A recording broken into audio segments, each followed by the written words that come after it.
बिस्मिल्लाहिर्रहमानिर्रहीम। Today we will do the long question.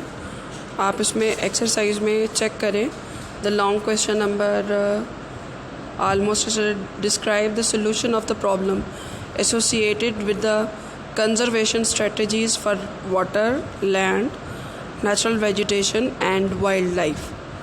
This is the third last long question. आप इसको mark कर लें। पहले इसकी मार्किंग पेज नंबर 90 से लेके इंग्लिश में पेज नंबर 92 तक वाइल्ड लाइफ जहाँ पे एंड होता है वहाँ तक आप इसको मार्क कर लें। अब हम उन सारे प्रॉब्लम्स को देखेंगे जो लास्ट हमने चेक किए थे, वाटर लॉगिंग एंड सैलिनिटी, उसको देखेंगे, डिफॉरेस्टेशन, डेस्टिफिकेशन, पोल्यूशन के जो प्रॉब्लम्स थे वाटर के साथ, लैंड के साथ, वेजिटेशन और वाइल्ड लाइफ के साथ। अब इन प्रॉब्लम्स का हम सॉल्यूशन चेकआउट करेंगे इस क्वेश्चन के अंदर।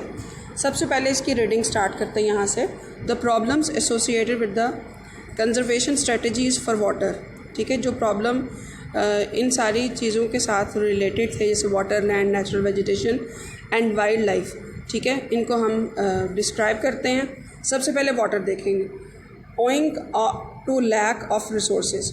ठीक है, हमारे पास वसाइल महदूद हैं एंड प्रॉपर अरेंजमेंट्स। ठीक है, और प्रॉपर अरेंजमेंट इनकी नहीं है। सिवरेज ट्रीटमेंट प्लांट्स, इसके अलावा we don't have the sewerage treatment plants, जिससे वाटर फिल्टर हो जाए, पानी जो फैक्ट्री से निकलने वाला वो साफ़ हो जाए। तो हमारे पास कोई ऐसा ट्रीटमेंट प्लांट नहीं है। और नॉट बीइंग इंस्टॉल्ड, यानी ये सारी चीज़ें अवेलेबल नहीं है, इंस्टॉल नहीं की गई। और इनकी सबसे बड़ी वजह जो है वो लैक ऑफ रिसोर्सेज हैं।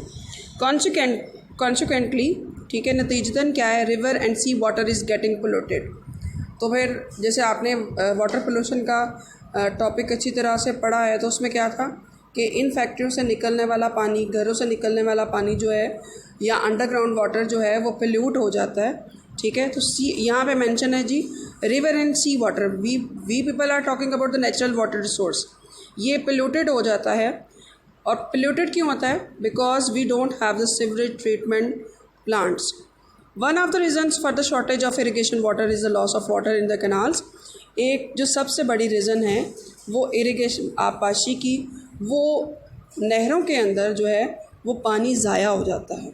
यानी इरिगेशन के लिए पानी की जो वाटर शॉर्टेज है उसकी सबसे बड़ी रीज़न ये है कि नहरों से पानी जो है वो ज़ाया हो जाता है। This loss is for want of lining of canals. अब ये लॉस जो है वो उसी वक्त कवर हो सकता है जब इन कैनाल्स की लाइनिंग की जाए।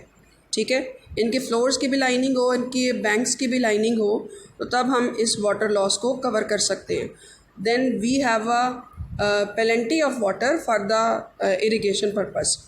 Resources are needed to construct lined canals. अब ज़राए किस चीज़ के लिए ज़रूरी हैं कि हमारे पास कैनाल जो हैं वो लाइंड हों। Due to lack of resources dams are not being build on the rivers. अब वसाइल की कमी की वजह से दरियाओं पर डैम्स नहीं बनाए जा रहे, which results in the flow of lot of water into the see every year. और हर साल दरियाओं में पानी बहता हुआ बिलाहर समंदर में गिर जाता है। अगर यही डैम्स बने हों तो वाटर जो है वो स्टोर हो जाए और हम जितनी ज़रूरत है उतना पानी इस्तेमाल कर सकें। Resources are simple, there is an urgent need to build new dams. अब ज़रूरत इस बात की है कि हम नए डैम्स बनाएं। The old and traditional method of irrigation are wasting water. अब पुराने जो तरीक़ेकार हैं आबपाशी के, उनकी वजह से पानी ज़ाया होता है। For this farmers must be educated. अब पुराने तरीक़ेकार हम कैसे ख़त्म कर सकते हैं? जब हम किसानों को पढ़ाएं, यानी वो पढ़े लिखे हों एंड ट्रेंड, और उनकी ट्रेनिंग प्रॉपर हुई, उनकी तरबियत प्रॉपर हुई हो कि उन्होंने कल्टीवेशन बेसिकली करनी कैसे। ठीक है, ये कुछ प्रॉब्लम्स थे और साथ उनका सोल्यूशन भी बताया गया। ठीक है, देन है जी लैंड का topic. It is essential to reduce salinity and water logging. Land को हम किस तरह सेव कर सकते हैं जब हम वाटर लॉगिंग और सैलिनिटी को कम करें। अब ज़रूरत इस चीज़ की है कि हम इनको कम करें। In order to save the land, यानी ज़मीन को बचाने के लिए, tubewells can be install to do this. Tubewells install किए जा सकते हैं इस पर्पज़ के लिए। मीन अगर ट्यूबवेल से पानी का खराज होता रहेगा तो वाटर लॉगिंग जो यानी ज़मीन पे पानी की सतह का बुलंद हो जाना, यानी 5.1 मीटर तक जब पानी रह जाता है तो आप उस एरिया को वाटर लॉग्ड एरिया कहते हैं। तो ये कब बेहतर हो सकता है? जब हम वहाँ पे ट्यूबवेल्स लगा दें। In Pakistan, forests are being cut down for developing housing schemes, factories, motorways and highways, due to which cultivable area is reducing.